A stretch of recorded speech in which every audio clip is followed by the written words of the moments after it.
Sau phẫu thuật mắt, Mary được thông báo rằng cô ấy sẽ bị mù tạm thời và cần 3 ngày để hồi phục. May mắn thay, cô kết hôn với một bác sĩ phẫu thuật thành đạt tên là Jack. Vì thế, họ thừa tiền để thuê một quản gia.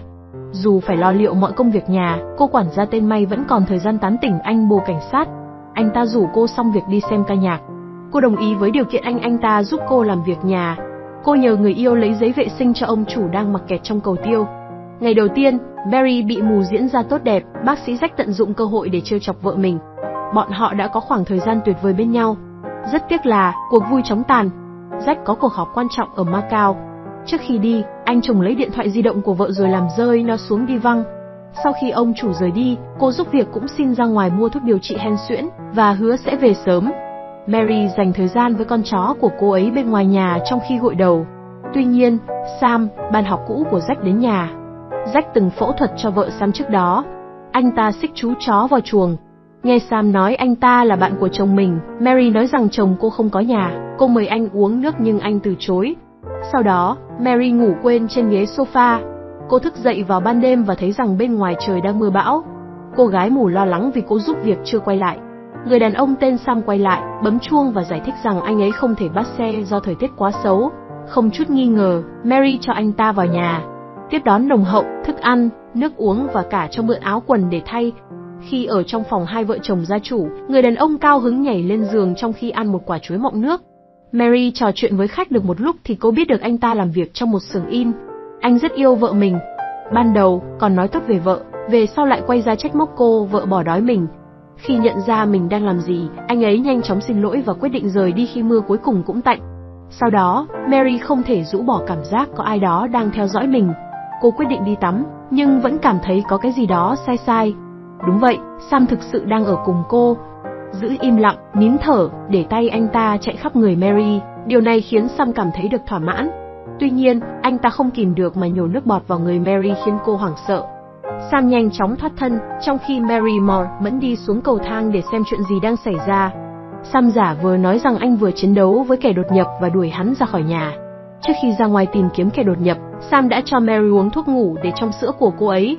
Vì tin Sam là bạn của chồng mình, Mary làm theo sự hướng dẫn của Sam. Khi đặt điện thoại lên tủ đầu giường, dây điện thoại đã bị cắt đứt.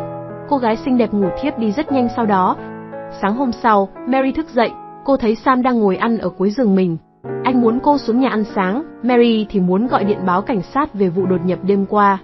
Sam giả vờ gọi cảnh sát, nhưng vì Mary đã thử nó vào đêm qua nên Mary biết điện thoại đã bị hỏng. Cô nhận ra bộ mặt thật của Sam. Mary nói rằng chồng mình sẽ sớm quay về và thuyết phục Sam rời đi. Nhưng Sam đã lên kế hoạch này trong 1 năm rồi, anh ta biết rõ còn lâu nữa chồng Mary mới về.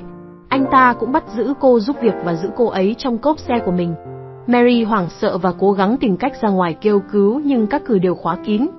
Sam vào phòng Jack tận hưởng những điếu thuốc, Mary phải dọn dẹp đống lộn xộn mà anh ta vừa gây ra. Hút xong điếu xì gà, anh ta lại muốn mời cô gái mù hút xì gà gân của mình. Sam bắt đầu trêu ghẹo cô gái, buông những lời ong bướm xấu xa. Cô có bao giờ tò mò về một người đàn ông khác ngoài chồng cô không? Cuối cùng, anh ta không tự chủ được mà muốn dùng vũ lực để cướp cái lò nướng khoai của cô gái mù. Mary dùng cây cời lửa để tự vệ, nhưng Sam đã dễ dàng lấy nó và cắn vào cổ cô như một hình phạt.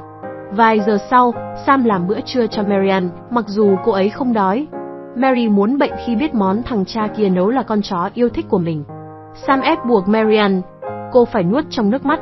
Tranh thủ khi Sam không để ý, Mary lao vào phòng tắm và nôn ra tất cả những gì cô ấy đã ăn. Sau đó, cô ấy đã cố gắng kêu cứu, nhưng không ai có thể nghe thấy. Mary suy sụp gạt sạch đồ đạc ở trong phòng tắm. Khi bình tĩnh trở lại, Mary về phòng và Sam coi cô như tay vịn cứng của mình. Hắn lại ôm cô ngồi kể lể về vợ mình. Tận hưởng Mary theo nhiều cách, Sam xem TV trong khi Mary xoa bóp cho anh ta. Để kéo dài thời gian, tìm thời cơ chạy trốn, Mary giả vờ lên cơn hen suyễn. Kiểm tra túi của cô giúp việc, Sam thấy nó trống không vì cô gái chưa kịp đi mua thuốc thì đã bị Sam giam giữ. Không muốn nạn nhân chết sớm nên hắn đi mua thuốc cho Mary. Không quên nhốt cô lại vào tủ. May mắn thay, Mary đã nhanh trí để lại một số váy áo trên cửa. Sau khi Sam đi, cô mở cửa, tìm những chiếc chìa khóa mà Sam đã cố tình làm cho chúng lộn xộn. Điện thoại cũng không hoạt động. Mary bắt đầu khóc cho đến khi nhớ ra cục sạc trong phòng, vì vậy cô ấy bắt đầu leo cầu thang tìm nó. Ngay sau đó, Sam quay lại. Cô gái hoảng sợ vấp ngã. Bây giờ đã quá muộn để vào nhà, và để tránh Sam phát hiện ra kế hoạch của mình, cô nhanh chóng giấu cục pin vào cái khe hẹp giữa hai chân cô gái. Cuối cùng, Sam cũng tìm thấy Mary, đưa cô vào nhà, cho uống thuốc và Mary đã cắm được sạc điện thoại khi Sam không để ý. Nửa đêm, Sam giận dữ vì phát hiện Mary lừa mình. Thì ra cô giúp việc mới là người bị hen suyễn. Muốn làm Mary đau lòng để trừng phạt cô ấy, Sam kể hết mối quan hệ giữa vợ mình với Jack. Bác sĩ Jack chữa bệnh cho vợ Jack trên giường thế nào mà suốt 2 năm, cô vợ không khỏe lên mà còn lên cơn đau tim mà chết. Chính vì vậy Sam muốn trả thù Mary, giống như Jack đã làm với vợ mình. Mary không tin điều đó, nhưng Sam hứa rằng cô ấy sẽ biết sự thật khi Jack trở về. Khi Sam ra ngoài làm vài điếu, một tên trộm đột nhập và tìm thấy Mary trong căn phòng. Cô ấy cố gắng che chắn cho mình bằng một chiếc ô, nhưng tên trộm dễ dàng khuất phục cô ấy và trói cô ấy vào giường, phớt lờ những lời cảnh báo của cô ấy về Sam. Hắn đi quanh nhà và lấy trộm một số thứ, sau đó quay trở lại phòng để giở trò đồi bại với Mary. Để tự vệ, cô cắn anh ta, khiến tên trộm lùi lại và va vào Sam. Tên trộm đen đủi bị đánh một trận nhớ đời, thậm chí còn bị Sam bóp nát vùng kín. Tiếp theo, Sam đặt một quả chuối vào miệng tên trộm rồi dùng kéo biến hắn thành thái giám bất đắc dĩ. Sau khi tên trộm bất tỉnh, có người bấm chuông. Thì ra anh cảnh sát bồ cô giúp việc đến tìm người yêu. Sam giả làm Jack, nói rằng Mary vợ anh vắng nhà. Anh cảnh sát nghi ngờ. Vào nhà, anh yêu cầu đồ uống, và trong khi Sam đang ở trong bếp, viên cảnh sát lên lầu để điều tra. Khi anh ta mở cửa phòng chính và thấy ai đó đang ngủ dưới tấm trải giường, Sam đã ngăn anh ta lại, mang đồ uống cho anh ta và nói với anh ấy rằng Mary đang ngủ vì cô ấy cảm thấy không được khỏe. Thực ra, người dưới tấm chăn chính là tên trộm. Cảnh sát cũng tìm thấy một bức ảnh cưới, nhưng Sam đã che mặt Jack bằng một bức ảnh từ ví của anh ta. Trong khi đó, Mary cố gắng đẩy cánh cửa tủ quần áo nơi Sam đã đặt cô vào nhưng miệng, tay và chân cô đều bị trói và cô chỉ có thể đi xuống cầu thang rất chậm. Trong khi Sam đuổi theo cảnh sát, Mary vào bếp, dùng dụng cụ cắt dây thừng rồi chạy ra khỏi nhà qua cửa sau. Thị lực của cô ấy đang dần khôi phục, cô có thể nhìn thấy những ánh đèn mờ trên đường. Giọng nói của người lái xe rất gay gắt và khi Mary chạm vào tay họ, cô nhận ra đó là một người phụ nữ, điều này khiến cô tin rằng mình an toàn. Thật ra, Sam đã giả giọng nữ và dùng cơ thể của May để lừa Mary, đưa cô trở về nhà. Trong nhà, viên cảnh sát nhớ ra mình quên để bức ảnh trong nhà. Khi kiểm tra, anh ta phát hiện người mà anh nhìn thấy không phải là Jack. Viên cảnh sát nhanh chóng rút súng, lặng lẽ khám xét ngôi nhà và tìm thấy Mary trong phòng tắm. Anh hứa sẽ giúp cô, nhưng chưa kịp làm gì thì Sam nhân cơ hội tiếp cận anh từ phía sau và đâm chết anh. Sam sau đó đưa Mary đến chiếc ghế dài để giở trò đồi bại với cô. Mary giả vờ tham gia để đánh lạc hướng Sam trong khi cô ấy cố gắng lấy khẩu súng của viên cảnh sát đang nằm ở gần đó. Đột nhiên, Jack về, đẩy Sam ra khỏi vợ mình, đá anh ta vài cái và quay sang Mary để mắng mỏ cô vì đã phản bội mình. Điều này tạo cơ hội cho Sam lấy lại khẩu súng và bắn vào chân Jack. Sam bắt anh ta thừa nhận tội lỗi với vợ mình. Khi hai người đàn ông đánh nhau, Mary với lấy que cời lửa và dùng nó để đánh Sam. Vì lực đánh quá yếu, không thể ngăn anh ta lại, Sam dùng ngay cái cây Mary đang cầm để quay lại đánh chồng cô.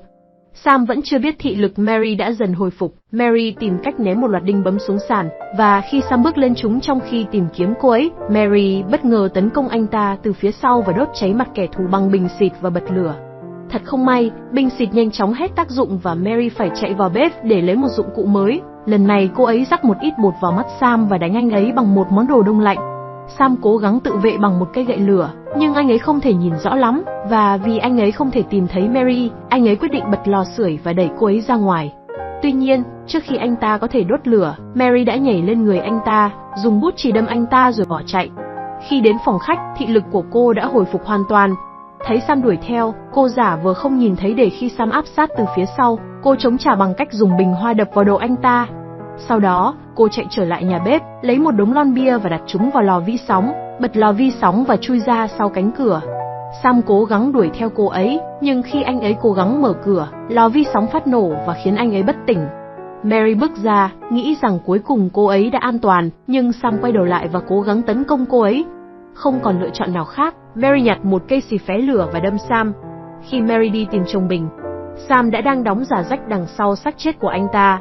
Mary phát hiện ra, bắt đầu giận dữ đánh Sam bằng gậy lửa cho đến khi anh ta chết. Nhiều tuần sau, khi một anh chàng ngẫu nhiên cố gắng giành taxi của cô, Mary đã đẩy anh ta ra, liếc mắt nhắc nhở, phụ nữ không dễ bị ăn rồi hiếp đâu. Đừng có mơ. Cả nhà hãy like và đăng ký cho kênh của Hà nha. Chỉ mất ít phút của các bạn nhưng điều này là cực kỳ có ý nghĩa với Hà. Cảm ơn cả nhà và mến chào tạm biệt.